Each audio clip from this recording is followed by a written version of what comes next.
Ke topik perkuliahan, kita masuk ke diversion structure. Sebelum materi kuliah saya berikan, saya ingin menayangkan sesuatu tentang diversion structure di Jepang. Bagaimana mereka mengatasi banjir di Tokyo. Mari kita lihat, nanti saya jelaskan.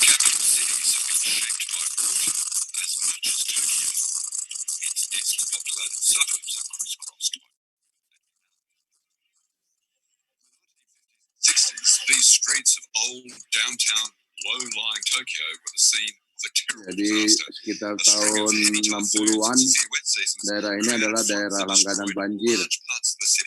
Banyak air yang masuk ke daerah tersebut.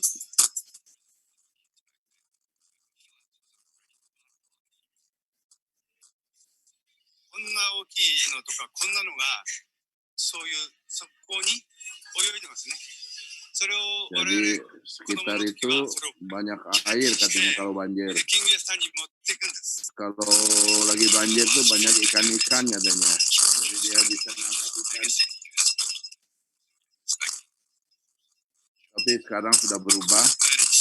Jepang sudah melakukan yang disebut underground reservoir untuk menampung air banjir yang ada.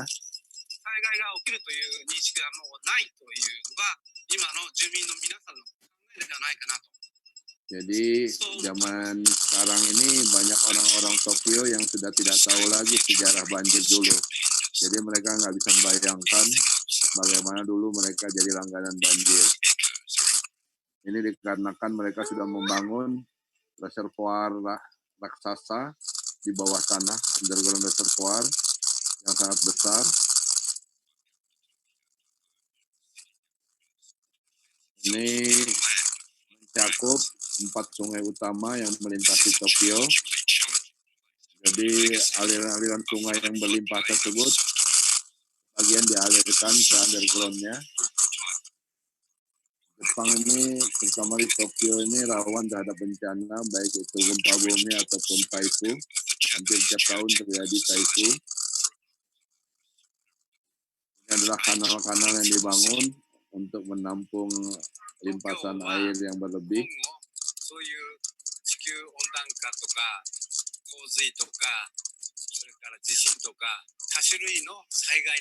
Sekarang kota-kota ini telah diperkuat untuk segala macam bencana, mulai dari gempa sampai banjir. Jadi Tokyo itu terletak di dataran banjir, kondisi tanahnya lembek, dan ini merupakan tantangan buat mengatasi banjir yang ada. Terlebih di sekitar tahun 60 sampai 70-an, daerah Tokyo itu pengambilan air tanahnya masif sehingga terjadi penurunan muka air tanah. Dan demikian pula terjadi land subsidence sampai 60 cm per tahun.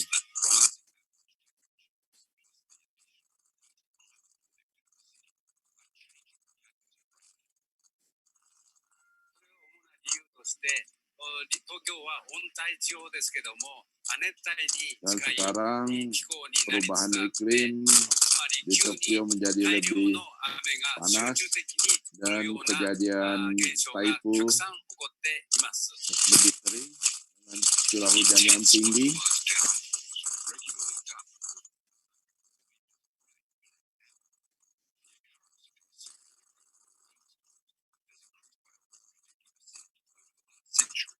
Kondisi dulu sudah berbeda dengan dibangunnya bangunan-bangunan penahan banjir.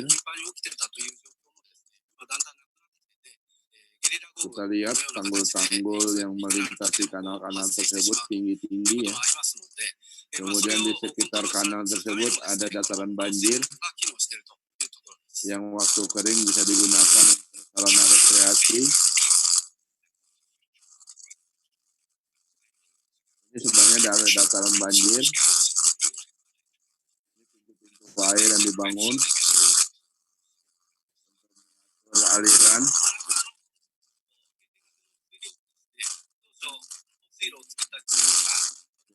Tokyo itu ada sungai-sungai besar kayak Arakawa, Sumida, dan sungai lainnya.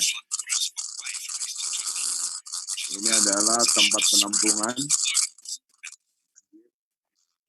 Terus dibenahi. Nah, Anda lihat ini adalah tanggul sungai yang tinggi, cukup tinggi dibangun untuk menahan banjir.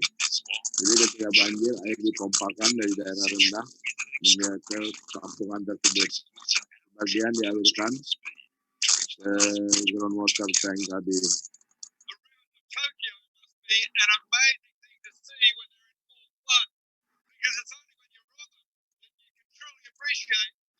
Ini adalah lebar sungai yang menampung limpasan air-air hujan yang berlebih yang ada dari Tokyo dipompa ke dalam sini. Kita lihat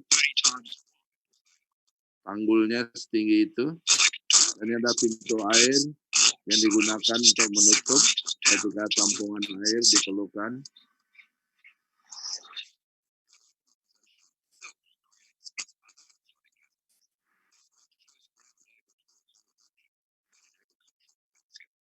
Jadi ketika air permukaan sudah tidak bisa tertampung lagi, sementara wilayahnya sudah sempit dengan infrastruktur yang lain, maka mau tidak mau mereka harus membuat tampungan di bawah tanah.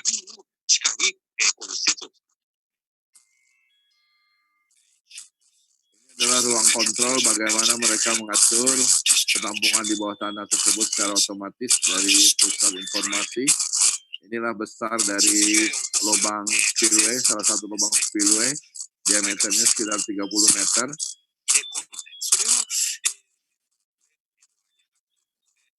Jadi air dialirkan di diversion ke penampungan tersebut, kemudian dikeluarkan kembali lewat Edo River dengan menggunakan pompa. Jadi air dielakkan dari daerah dataran rendah di Tokyo menjadi ke hilirnya lewat tampungan underground tadi. Ini coba kita lihat di bawah tanah bagaimana situasinya.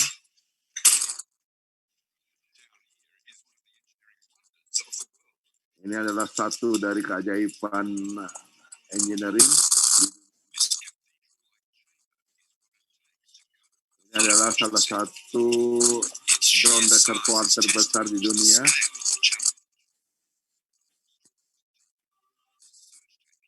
Panjangnya 2 kali lapangan Olimpiade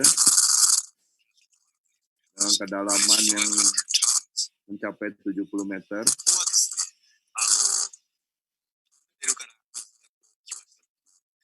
Jadi ketika air banjir datang, sebagian dimasukkan ke tanah di bawah ini dan disalurkan lewat bawah tanah, dipompa kembali ke hilir, dibuang ke laut.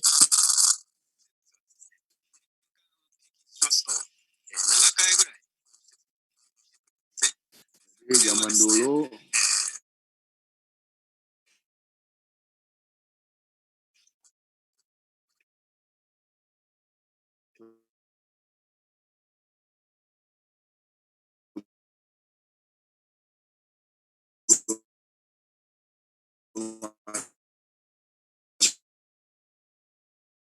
ini Tokyo itu bisa kebanjiran dalam setahun di tanah raksasa bawah tanah untuk menyimpan air yang berlebih tadi dari sungai-sungai yang meluap, sungai Edo dan lain-lain. Mereka semua masukkan ke dalam sistem tanah di bawah tanah dan dialirkan ke hilir. Ketika air sudah mulai surut, ini kemudian dipompa kembali, dibuang ke laut. Jadi prinsipnya seperti itu. Tanah yang dibangun tersebut sifatnya untuk tampungan sementara.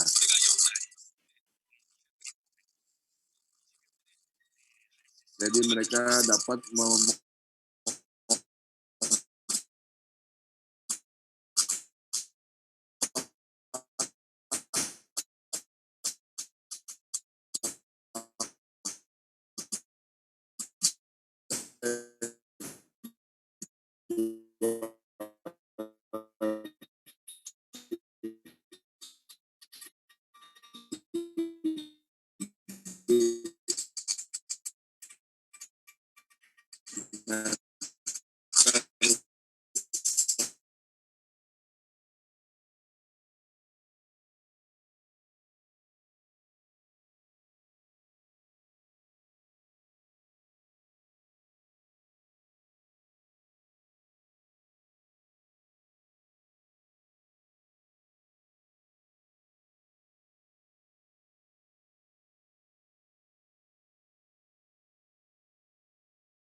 shaken by an earthquake.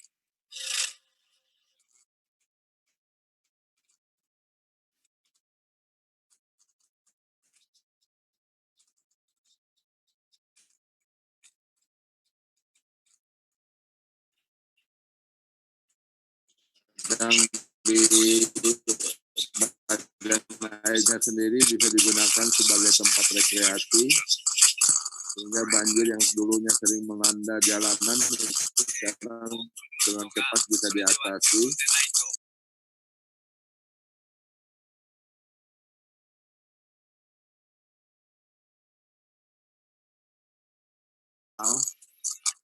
Atasi banjir tersebut.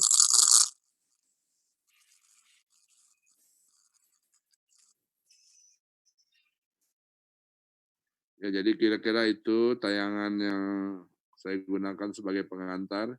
Jadi Anda dapat gambaran bagaimana besarnya banjir yang ada di Tokyo. Ini kita bisa bandingkan dengan kondisi Jakarta sekarang ya. Sekarang kita masuk ke materi diskusi.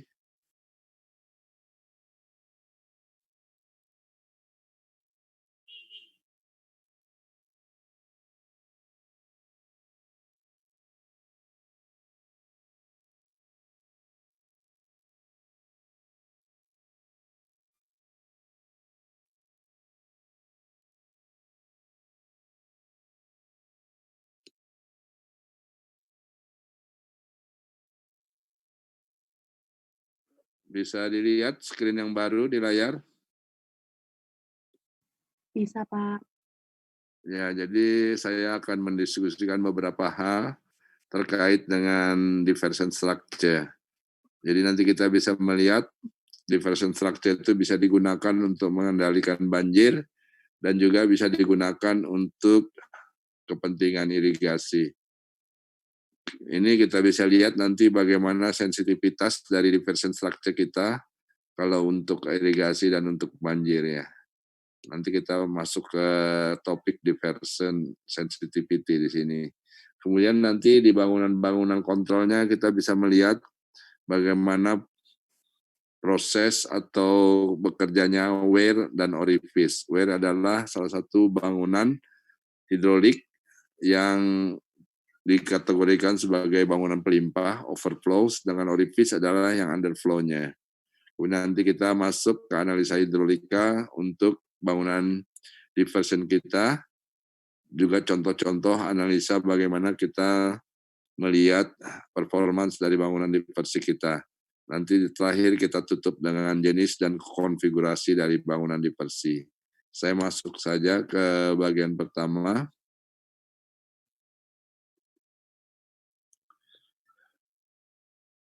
Jadi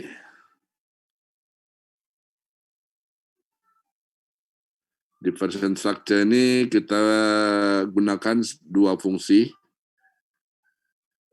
Dua-duanya sama mengalirkan aliran air yang tidak kita perlukan. Jadi kalau untuk irigasi kita hanya mengambil secukupnya, sedangkan untuk pengendalian banjir kita ingin sungai yang mengalir ke arah hilir itu tidak melebihi debit tertentu, sehingga kita pangkas, kita buat sodetan atau yang disebut dengan saluran diversi tadi.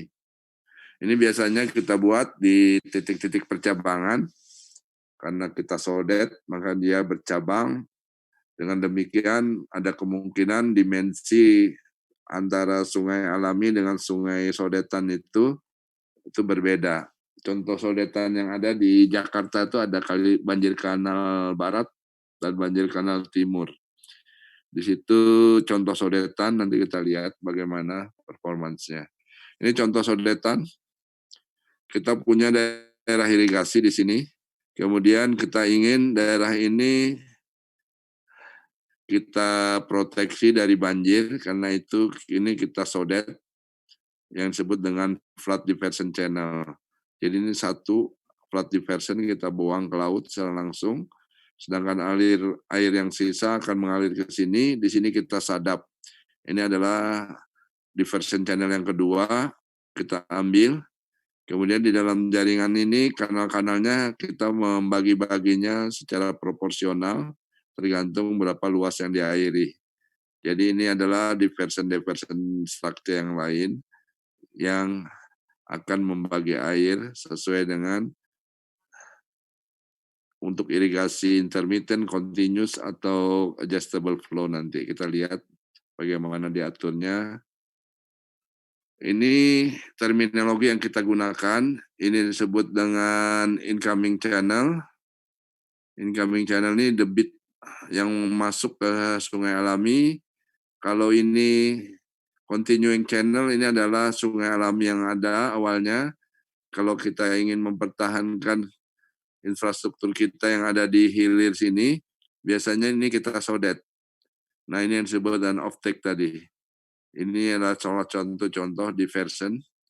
Di sini ada kontrol, nanti kontrol bisa kita gunakan orifice atau whale, tergantung dari karakteristik kontrol yang akan kita buat nanti. Sedangkan off-take pun demikian. Ini bisa bebas, bisa kita pakai whale, kita bisa pakai orifice, atau ada flat screen yang lainnya. Jadi yang biasa notasi yang kita gunakan ini adalah Q total, Q incoming, kita sebut dengan QI. Kemudian ini key of take atau key T, sedangkan di sini adalah key continuous atau key C. Nanti kita bisa bahas di situ key debitnya.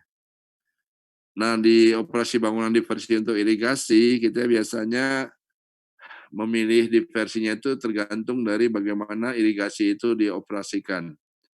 Kalau irigasi di kita ini biasanya cara pembagian airnya tradisional atau kontinu. Jadi air dibagi berdasarkan luasan sawahnya.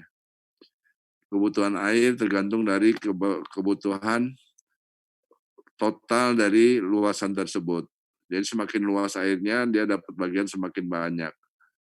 Nah, sistem yang kedua di irigasi ada yang disebut dengan intermittent flow.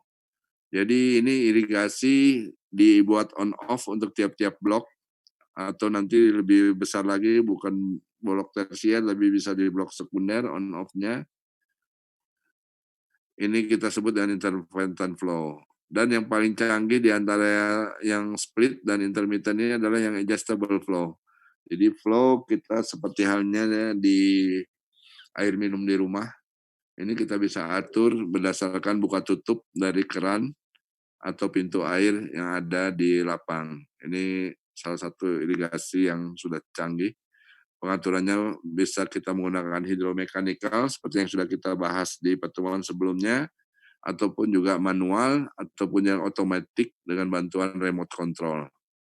Karena itu, operasi bangunan diversinya pun akan tergantung kalau untuk irigasi ke sistem ini, apakah dia split atau intermittent atau adjustable. Kalau untuk split biasanya relatif mudah, semuanya besar saluran akan tergantung dari besar alokasinya. Jadi tinggal kita bagi bukaannya untuk level saluran yang sama, debitnya otomatis akan proporsional sesuai dengan lebar saluran yang kita bagi tersebut. Kalau yang intermittent flow ini tidak harus salurannya berbeda-beda, kita bisa buat seragam, tapi di sini jam operasinya kita sesuaikan dengan intermittennya. Jadi semakin luas sawahnya, dia akan mendapatkan alokasi jam saluran yang lebih lama dibanding areal yang kecil. Karena yang dihitung adalah volume untuk intermittent flow. Kalau adjustable flow ini real time biasanya. Ini memerlukan sistem operasi yang canggih. Bagaimana irigasi seperti halnya air minum bisa diperlukan sewaktu-waktu dengan membuka keran. Jadi bangunan diversinya pun akan tergantung pada sistem operasi yang kita terapkan. Ini untuk yang irigasi. Kalau kita terapkan sistem yang splitted flow, ini yang masuk ke primer dengan yang masuk ke sekunder dan masuk yang ke tersier, dia mempunyai pola relatif sama, hanya besarannya di sini akan berbeda-beda tergantung pada luasan areal yang diairinya. Ini yang untuk splitnya. Kalau intermittent flow demikian pula. Di sini kita bisa melihat intermittent di hulu, di saluran primer, itu polanya diikuti oleh intermittent di saluran sekunder, dan intermittent di saluran tersier. Di sini durasinya hampir sama relatif, tapi di sini volumetrik airnya yang berbeda-beda tergantung dari luasan areal yang akan diairinya. Jadi ini bangunan pun nanti akan berbeda-beda mengikuti pola ini dengan dimensi yang bisa kita hitung sesuai dengan kebutuhannya. Ini adalah yang cat yang canggih. Adjustable flow-nya kita gunakan di saluran primer, kemudian di saluran sekundernya kita gunakan intermittent seperti yang tadi. Demikian pula di saluran tersiernya. Kalau memang semuanya bisa diatur secara kontinu, secara canggih, kita bisa juga terapkan untuk saluran sekunder dan primernya mengikuti pola di saluran primernya. Nah, kalau kita melihat untuk banjir, ini kita bisa ambil kasus di Jakarta. Salah satu ancaman yang ada di Jakarta itu adalah banjir dari Sungai Ciliwung. Jadi JICA Jepang sudah membantu bagaimana mengatasi banjir tersebut. Mereka membuat studi mengatasi puncak banjir Ciliwung dengan mengusulkan bangunan sodetan. Jadi kita lihat di sini, ini adalah aliran Ciliwung, sebelah timur, di sebelah baratnya ada aliran Cisadane. Jadi Bogor itu diapit oleh dua sungai besar, Ciliwung di timur, Cisadane di bagian barat. Jadi kalau Anda berjalan dari Kebun Raya sepanjang Surya Kencana sampai Siliwangi, itu sebenarnya Anda berjalan di puncak bukit yang membagi dua daerah aliran sungai. Jadi sebelah timurnya adalah daerah aliran Sungai Ciliwung, sedangkan sebelah baratnya adalah daerah aliran Sungai Cisadane. Nah, untuk mengurangi debit yang masuk ke Ciliwung ini, selanjutnya ke Jakarta, jauh berkurang, JICA itu mengusulkan setelah Bendung Katulampa, itu ada sodetan yang masuk ke Ciliwung. Nah, ini akan diterima di hulunya Bendung Empang. Jadi kira-kira sodetannya itu akan melewati Babakan Pasar, tembus ke Ramayana, nanti terus masuk ke daerah Empang. Itu diusulkan alternatif pertama, debit yang disadap itu atau yang dialihkan itu sekitar 600 meter kubik per detik. Kemudian di sini kita lihat kalau di sini pada debit puncak yang 600 kubik per detik dan di Cisadane sudah ada 940 meter kubik per detik, maka yang akan dibawa ke hilir Cisadane itu sekitar 1.400-an. Karena di Bendung Empang ini ada sebagian yang disadap yang melewati Penjara, Jembatan Merah, sampai nanti ke arah Cemplang, Yasmin, dan seterusnya. Itu dari dulu-dulu adalah daerah persawahan. Ini sekitar 1.400 bebannya, kemudian masuk lagi aluran-aluran tambahan sepanjang Cisadane, sehingga ketika sampai di Pasar Baru di daerah Tangerang di sini, Bendung Pasar Baru di Tangerang sana, Jakarta Barat, itu debitnya diperkirakan sudah 1.900. Ini debit puncaknya. Jadi kalau 600 sudah bisa disadap, maka yang ke hilir Ciliwung ini jauh berkurang, hanya sekitar 190. Ditambah lagi dengan aliran-aliran yang masuk sepanjang Ciliwung ini sampai Manggarai, itu dari 190 itu total bisa mencapai 410 meter kubik per detik. Ini kalau mau Banjar Kanal Timur waktu itu belum dibangun, sehingga sebagian dialirkan disadap di sini, bangunan sadap ke Manggarai. Dari Manggarai ini masuk ke daerah Karet, kemudian dari daerah Karet ini kemudian nanti dialirkan ke hulu, masuk ke Angke, dan lain sebagainya.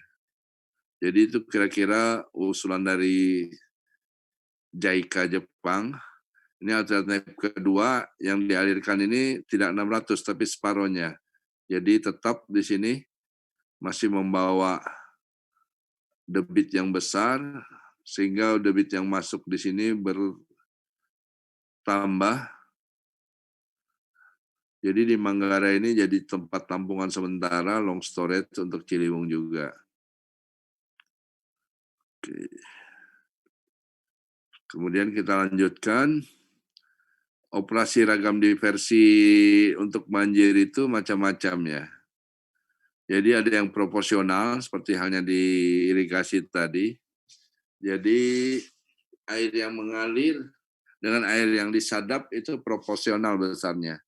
Kalau dia 1:1, tetap 1:1. Kalau 1:2, tetap 1:2, proporsional seperti itu. Tapi ada juga yang apabila debit melewati batas tertentu baru dialihkan. Jadi dia ini yang sifatnya seperti itu. Jadi ketika sampai di level ini, debitnya ini semuanya dibuang. Ini berbeda dengan yang ini semua, ini terus akan proporsional. Tapi kalau ini dia akan datar, karena untuk melindungi areal di hilirnya kita bikin di sini water level atau debitnya menjadi konstan. Kalau tipe yang ketiga untuk ragam operasinya ini adalah kombinasi dari 1 dan 2. Jadi pada level tertentu dia proporsional, kemudian pada tingkat level tertentu debitnya dibikin fix. Ini adalah operasi ragam yang ketiga. Jadi prinsipnya seperti itu. Apabila debit melebihi Q maksimum yang kita tentukan, ini kita mau 2. Ongoing-nya kah yang diproteksi seperti halnya Tokyo tadi. Jadi yang masuk ke Tokyo kita ongoing-nya kita kurangi debitnya, kita bikin fix dengan menutup pintu-pintu air yang ada, atau saluran diversinya yang diproteksi. Jadi kalau kita mau menyadap untuk saluran irigasi, ini saluran diversinya yang kita proteksi di sini. Jadi debit desain dari ini itu ditentukan oleh periode ulang. Periode ulang yang panjang ini akan menurunkan tingkat risiko kegagalan. Tingkat risiko yang rendah ini memerlukan tinggi jagaan yang besar pula. Jadi kalau kita mau aman, otomatis nanti tanggul yang kita bangun juga harus lebih tinggi. Jadi logikanya semakin tinggi tanggul yang kita bangun, tingkat risiko banjir kita akan makin menurun. Ini artinya kita memerlukan periode ulang banjir yang lebih panjang.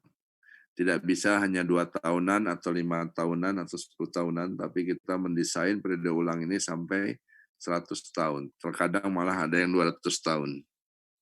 Jadi kita harapkan dari hujan yang masuk itu dari 200 itu hanya kalau periode 200 tahun in the long term hanya 1 tingkat kegagalannya selama 200 tahun itu. Nah, ada yang disebut dengan konsep sensitivity untuk bangunan diversi kita. Sensitivity itu didefinisikan sebagai rasio antara variasi debit. Di sini debit akan bervariasi dari yang rendah sampai yang tinggi di bagian pengambilan dengan variasi debit yang di bagian continuing ini. Jadi kalau yang masuk di sini 400, yang disalurkan terus 150, ini 250. Tapi di 250 ini ada variasi debit. 250 dia tidak selalu 250, tapi nanti dia ada fluktuasinya. Demikian pula yang di 150 continuing ini, ada variasinya. Nah, variasi yang masuk ke off-take dibagi dengan variasi yang terus keluar inilah kita sebut dengan sensitivitas. Nah, variasi ini ditentukan oleh kurva lengkung atau rating curve. Jadi rating curve itu adalah hubungan antara ketinggian muka air atau head energinya dengan debit. Jadi kalau kita bisa membuat hubungan antara debit dengan muka air, kita bisa melihat misalkan untuk fixed weir, ketinggian air tertentu ini menunjukkan debitnya di fixed weir. Kalau yang sifatnya underflow gate itu seperti halnya orifice tadi, underflow, dia sifatnya pangkatnya eksponensial dengan debit. Jadi kita bisa melihat ketika weir kita memotong underflow gate-nya inilah yang disebut kalau dia water level yang kita kontrol ini water level target. Sedangkan kalau debit yang kita kontrol ini disebut dengan target discharge. Nah, regulator ini kalau kita masukkan ke persamaan sensitivity tadi, ini off-take rating curve, ini control rating curve, ini off-take-nya yang kita sodet, ini yang terus kealami. Ini kita bisa lihat deviasi dari off-take ini, berapa simpangan rendahnya, berapa simpangan tingginya, dibagi dengan deviasi dari yang terus, continuing, ini kita sebut dengan sensitivity. Ini kalau kita lihat dari pangkat, ini adalah pangkat eksponensial untuk bangunan take off take. Sedangkan ini adalah pangkat eksponensial untuk bangunan continuity. Ini adalah H target untuk continuity, sedangkan ini adalah H target untuk take. Jadi kita bisa lihat di sini.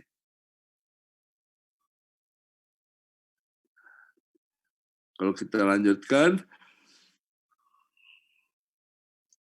ini contoh kalau sensitivity-nya kita punya 0. Jadi kita mau di off-take ini, dia 0 untuk kondisi tertentu. Ini kita mau melindungi areal di irigasi kita tidak ada debit yang melimpas dari saluran, karena kita tidak mau sawah-sawah kita kebanjiran. Ini kita memerlukan sensitivitas yang disebut dengan 0. Yang ongoing adalah sisa dari yang incoming keluar dengan yang fix masuk di sini. Ini adalah yang incoming. Yang continuing maksud saya, yang terus. Ini kalau S sama dengan 0. Kalau S sama dengan 1, kita akan dapatkan proporsional. Jadi ketika debit yang masuk itu mempunyai pola hidrograf tertentu, di off-take dan di continuing juga dia mempunyai pola hidrograf tertentu. Volume air yang di tiap hidrograf ini akan tergantung pada geometri dari saluran ini. Jadi geometri saluran itu ditentukan oleh lebar saluran dan juga tipe dari kontrol yang digunakan. Jadi entah itu yang water overflow atau yang underflow. Overflow semacam weir tadi, sedangkan yang underflow itu semacam orifice tadi ya. Orifice sendiri ada 2 tipe, ada yang digunakan untuk mengatur water level, ada yang digunakan untuk mengatur debit. Sedangkan untuk yang weir ini biasanya cuma 1 tipe. Kita punya fixed width, fixed height weir. Nah ini untuk yang 1. Dan bagaimana kalau yang untuk S infinity? Jadi kita mau misalkan di hilir dari sungai alami ini, debitnya relatif konstan tertentu maksimum. Karena itu sedapat mungkin semua debit yang berlebih kita buang lewat sodetan. Ini kita sebut sensitivity-nya adalah infinity. Ini maksimum yang lewat sodetan kita buang, sedangkan yang terus di continuing ini kita tetapkan level debit tertentu. Ini kita artinya mempunyai sensitivity infinite. Jadi kalau S0 S sama dengan 0 itu di sininya yang kita maintain atau kita bikin fix, tidak melebihi debit tertentu. Sedangkan di sini dia besar. Kalau S sama dengan 1 itu dia proporsional, bentuk hidrografnya tetap sama, hanya jumlahnya yang berbeda. Sedangkan S sama dengan infinite ini, di sini yang ongoing-nya yang kita bikin fix untuk level debit tertentu, sedangkan di sodetan ini, di version ini, kita buang semua debit-debit berlebih tadi. Ini contoh untuk sensitivity yang kurang dari 1. Jadi kita membangun flood diversion untuk yang ongoing river, jadi yang terus tadi kita gunakan overflow, sedangkan yang underflow itu yang untuk debit yang kita ambil. Kita gunakan orifice yang underflow. Kalau yang ongoing river ini continuing, kita kasih notasi KISE itu alpha Y, kedalaman aliran yang continuing itu dipangkatkan 15, pangkat 5. Dengan target dari continuing head-nya ini mencakup kedalaman aliran ini ditambah dengan velocity head-nya. Itu 0,75. Sedangkan yang off-taking-nya itu kita menggunakan rating curve dengan persamaan ini, di mana kedalaman alirannya saja itu kita set 1,00 meter. Jadi kalau ini ada unsur velocity head, kalau yang ini hanya kedalaman saja. Ini ada H besarnya adalah kedalaman ditambah velocity head, V2 kuadrat, V kuadrat dibagi 2G. Nah, kalau untuk konfigurasi seperti ini, kita lihat konstanta C besarnya sini 1,5. Sedangkan konstanta T besarnya 0,5. Jadi T dikali HC, HC-nya kita 0,75.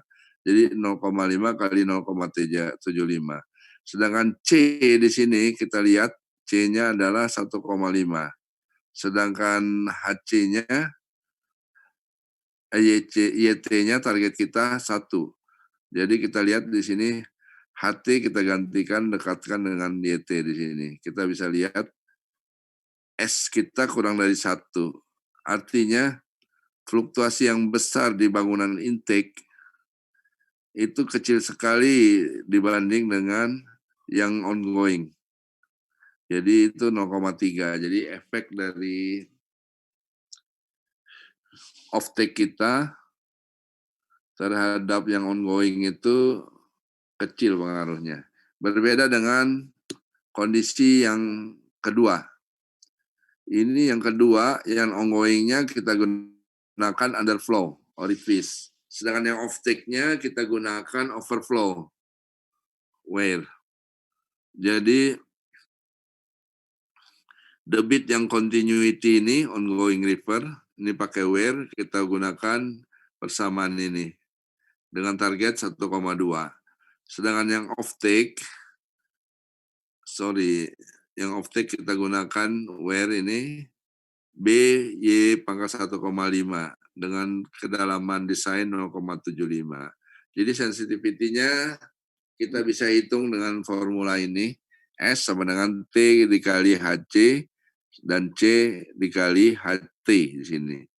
Jadi 1,5 kita ambil yang dari pangkat ini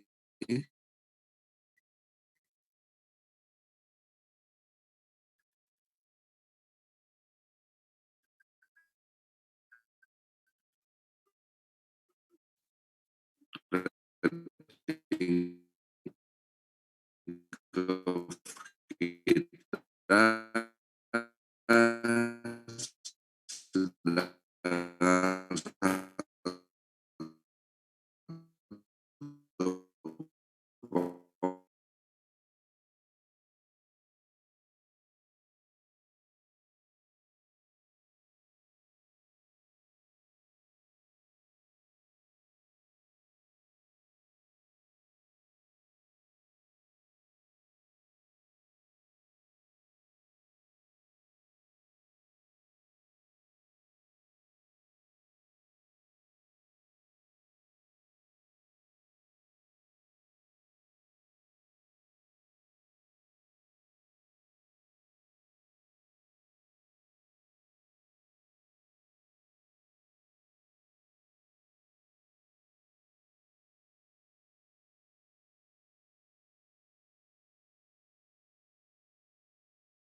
hanya berlaku untuk kondisi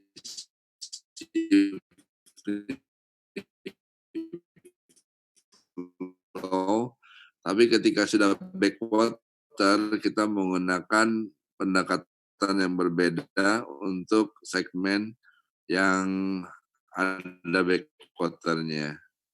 Ini kita juga bisa melihat bagaimana pengaruh kritis dan subkritisnya untuk aliran tersebut. Nah, kemudian kita masuk dua komponen yang utama untuk kontrol, itu ada aware, ada device. Kalau aware itu kita bisa gunakan rumus empirisnya, the bit hubungannya dengan total head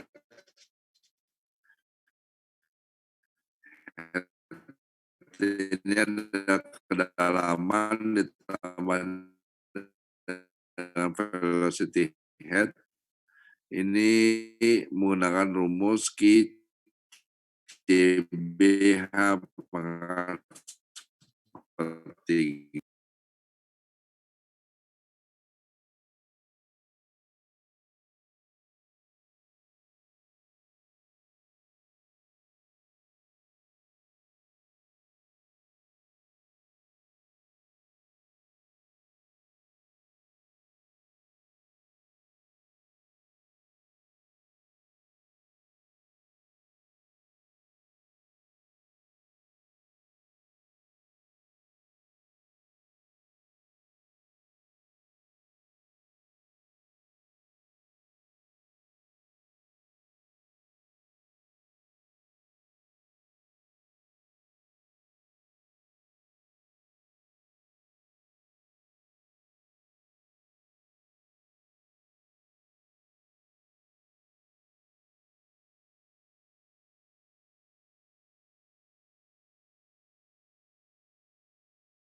condition, kedalaman kritis atau YC.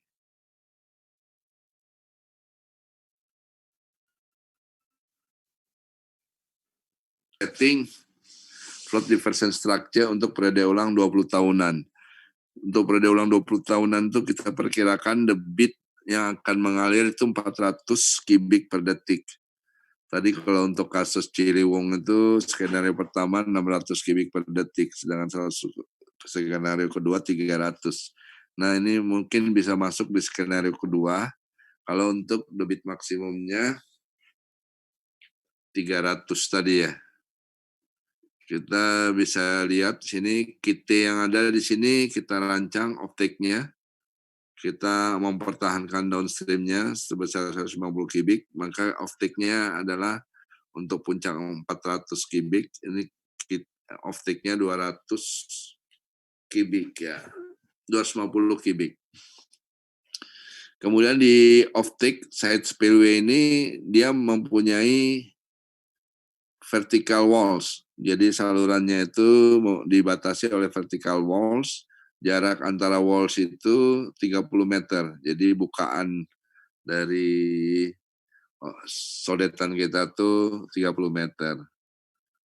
Kalau di hulunya itu kita menggunakan weir dengan tinggi dari dasar saluran 1,5 dengan lebar 15,75, kemudian untuk weir ini plating curve-nya kita gunakan persamaan ini. Kemudian dari informasi elevasi dasar sungai kita tetapkan 10, maka kita bisa menghitung desain kita.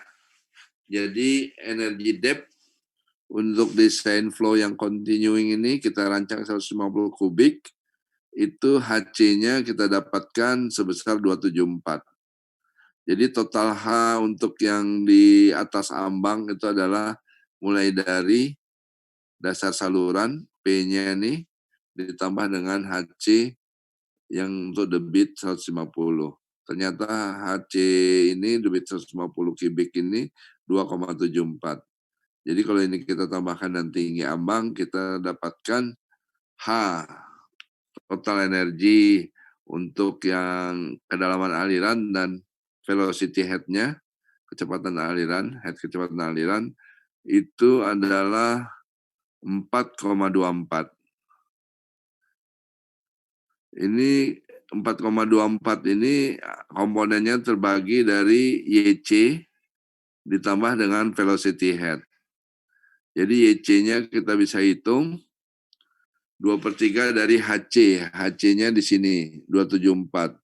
Ini kalau kita hitung dari dasar saluran berarti elevasinya 10 ditambah 1,5 ditambah dengan 2,3 kali 274. Jadi ini adalah volume hak kritisnya. Ini 15 dengan referensi dasar saluran 10. Jadi kita tambahkan semua, kita dapatkan kedalaman muka air di titik C, di titik ongoing limpasan tadi itu adalah 13,33. Kalau untuk yang side spillway ini kita bisa hitung dari 424 ini. Kita asumsikan head loss-nya tidak ada, apa yang ada di hilir, total head yang dia punyai, baik itu kedalaman aliran ataupun velocity head-nya 424. 424 ini untuk debit kit 150 kita bisa hitung berapa P minimum yang perlu dipunyainya. Berapa B yang diperlukan untuk bukaan offtake-nya. Yang kita tahu dia mempunyai maksimal batasannya tadi 30 ya. Ini kita bisa hitung secara iteratif. Pertama, kita asumsikan kecepatan aliran yang melewati ongoing kita tuh di titik C itu 0. Karena itu YB kita bisa hitung dari H total dikurangi velocity head-nya yang 0 ini kita dapatkan H total 42,4 meter. H424 meter ini kita masukkan ke rumus continuity untuk debit 150 yang off take dikali lebar dari bukaan off take kita 30 cm dengan kedalaman aliran di titik B itu 424 kita bisa dapatkan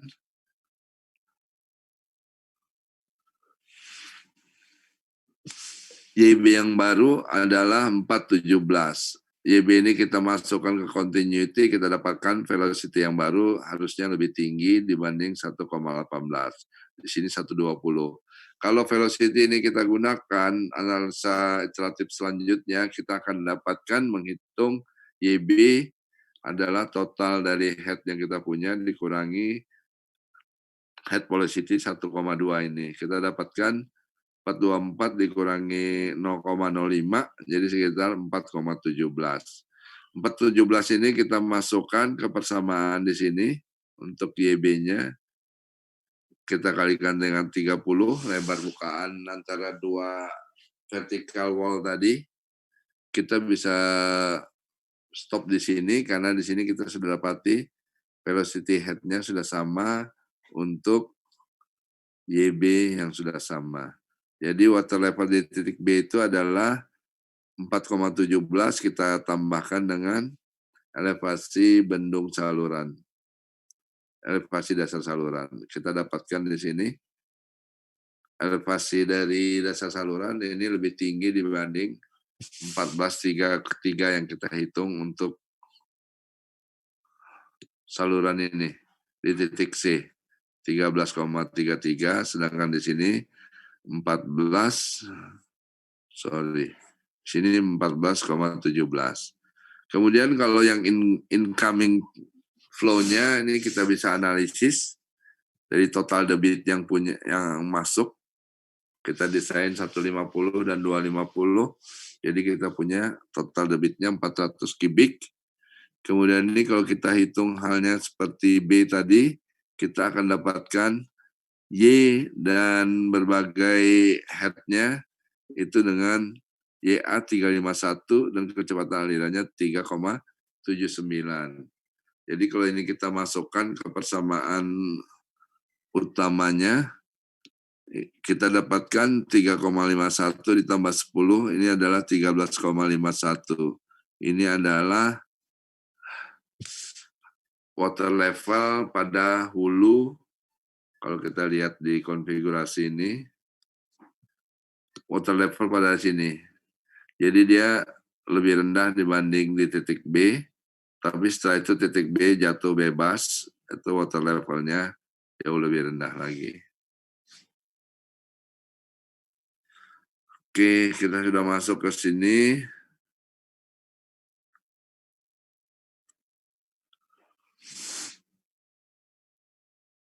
Ini bagaimana kita menghitung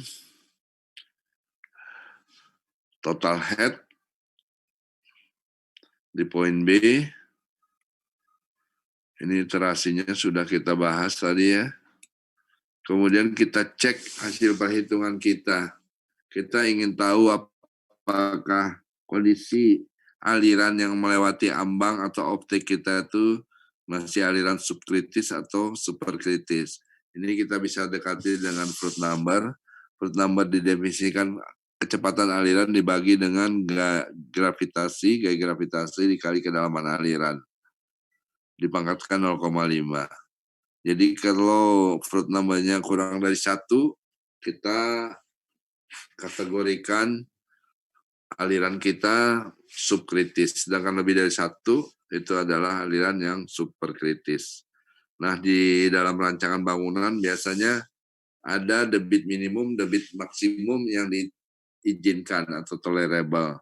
Debit maksimum yang diizinkan adalah debit kecepatan maksimum yang diizinkan adalah kecepatan aliran yang tidak menyebabkan erosi atau gerusan.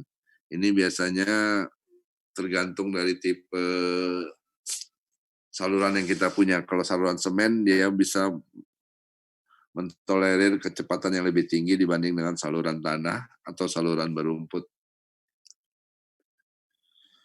Ini kalau kita masukkan untuk broadcast aware kita mendapatkan rating curve-nya Q 1,7, B minimum, H pangkat 32. Di sini kita tahu untuk incoming flow 250 tambah 150, 400 yang kita punya. Ini 1,7 adalah koefisien. Kemudian minimum yang diperlukan, ini 4,24 ini adalah H dari critical flow tadi. Kita pangkatkan 3/2. Di sini kita dapatkan B minimum yang diperlukan untuk bisa melakukan debit 400 ini sebesar 26,95 atau 27 meter. Yang tersedia 30 meter antara dua wall, kita bisa gunakan semua atau kita bisa gunakan sebagian.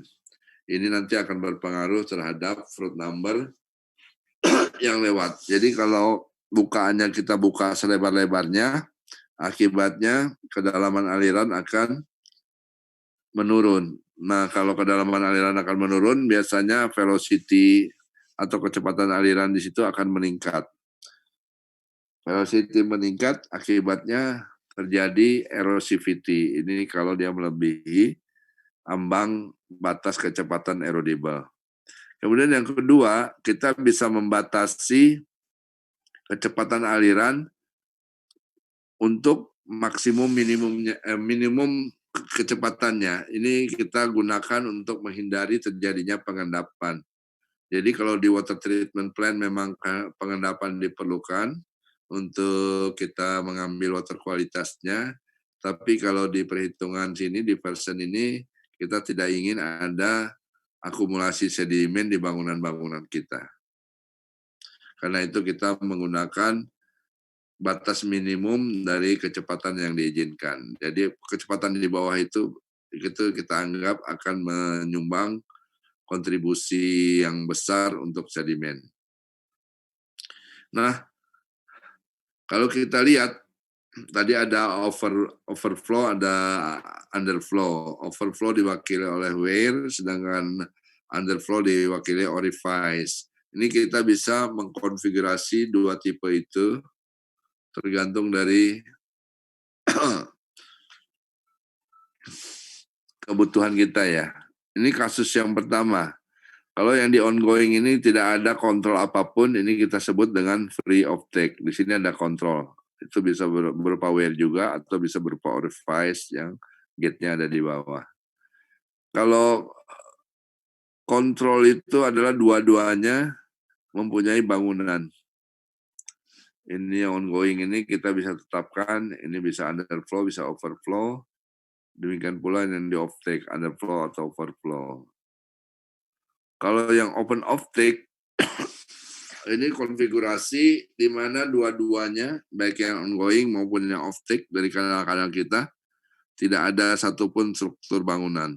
Jadi ini bebas, ini kita sebut dengan off-take. Kemudian konfigurasinya pun macam-macam. Ini yang ada wear, kemudian di sini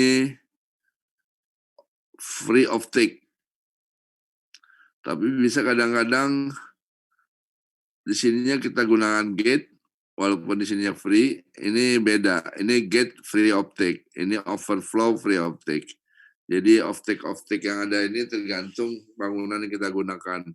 Kalau dia overflow, kita kasih gambar solid, tapi kalau dia gate, dia berarti underflow di sini. Ini kita bisa gambarkan secara arsir. Kemudian kita bicara juga pasif aktif. Kalau pasif biasanya bangunannya beroperasi secara otomatis. Kalau halnya kita mechanical regulator tadi, hidromechanical regulator, itu tergantung dari fluktuasi muka air. Sedangkan di pasif yang lain kita sebut dengan kalau di sini ada orifice contour atau flat screen, ini kita sebut dengan overflow of take. Ini proporsional untuk pembagiannya, sedangkan ini proporsional dengan orifice control. Nah, kalau yang ini adalah berbagai gate diversion, gate dengan overflow, free flow, ada gate dengan wear control, sedangkan di sini adalah gated control, ini wear dan free flow, ini gate dengan free flow, ini gate object with control. Jadi kita bisa kombinasikan antara wear dan gate dan konfigurasi 1 dari 3 ini. Oke, bisa diikuti sampai di sini? Halo? Bisa, Pak. Jelas ya? Ada yang mau ditanyakan?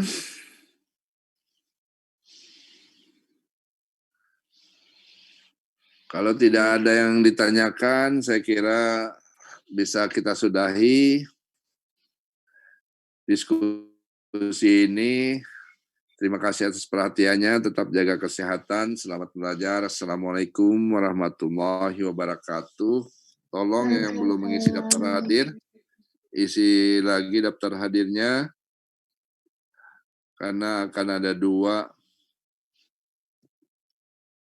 kontrol untuk daftar hadir yang saya submit ke departemen. Oke, saya kira itu yang bisa saya sampaikan. Terima kasih. Assalamualaikum warahmatullahi wabarakatuh. Waalaikumsalam warahmatullahi wabarakatuh. Terima kasih, Pak. Terima kasih, Pak. Hmm.